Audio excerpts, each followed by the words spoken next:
Look closely at these hands, strong, calloused hands that have healed the sick and blessed the poor. Now they hold a simple loaf of bread. The air in the room is thick, heavy with unspoken words. This isn't just another meal. This is the Passover, a celebration of freedom, but tonight it feels different. A quiet tension hums beneath the surface, a sense of an ending, a final chapter about to be written. This is the story of the Last Supper, a night that would change the world forever. The scene is Jerusalem, an upper room bathed in the warm, flickering light of oil lamps. Jesus is gathered with his 12 apostles, his closest friends, his chosen family. They have traveled together, shared everything, and believed in his message of love and redemption. But tonight a shadow hangs over them all. Jesus looks at them, his eyes filled with a deep, knowing sadness. He breaks the bread, just as he has done countless times before, but this time his words cut through the quiet murmur of the room. He says, "Truly, I tell you, one of you will betray me." Imagine the shock, the immediate wave of confusion and disbelief that crashes over the apostles. Who? How? Why? They look at each other, searching faces for a sign of guilt. Peter, always impulsive and passionate, vehemently denies it could be him. John, the beloved disciple, leans close to Jesus, his heart aching, and asks who it could be. The room erupts in a cacophony of questions and denials. Each man questions his own heart, his own loyalty. "Is it I, Lord?"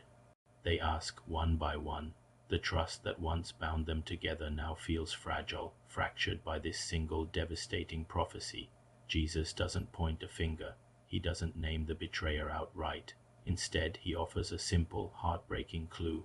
The one who has dipped his hand into the bowl with me will betray me. And then he hands a piece of bread, dipped in the dish, to Judas Iscariot.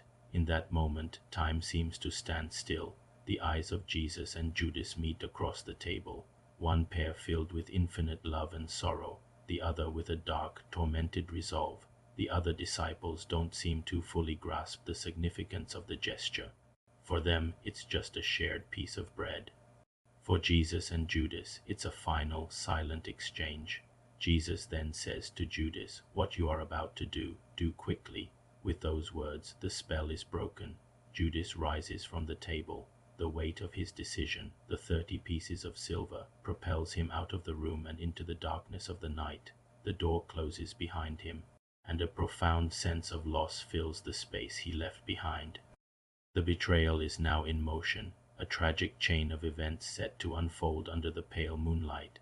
The 11 remaining apostles are left bewildered, still processing the night's jarring turn. With the betrayer gone, the atmosphere in the room shifts once more. The raw pain of betrayal gives way to an act of profound and selfless love. Jesus takes the cup of wine. He lifts it, gives thanks, and passes it to his disciples. He tells them, "This cup is the new covenant in my blood, which is poured out for you." He is offering himself, his very life, as a sacrifice for them, for all of humanity. This isn't just wine anymore.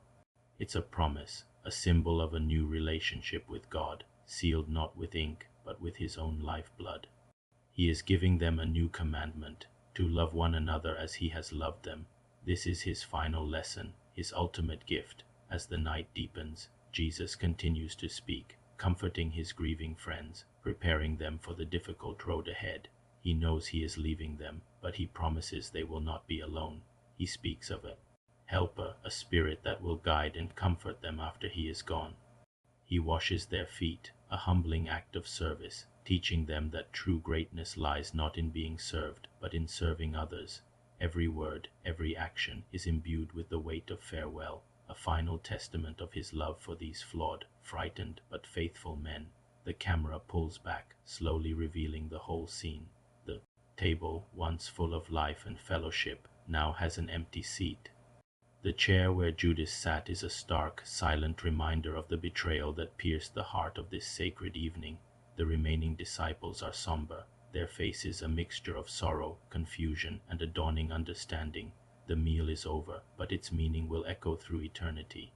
This single night encapsulates the greatest tragedy and the greatest love story ever told, a story of human weakness and divine forgiveness, of a promise broken and a new promise made.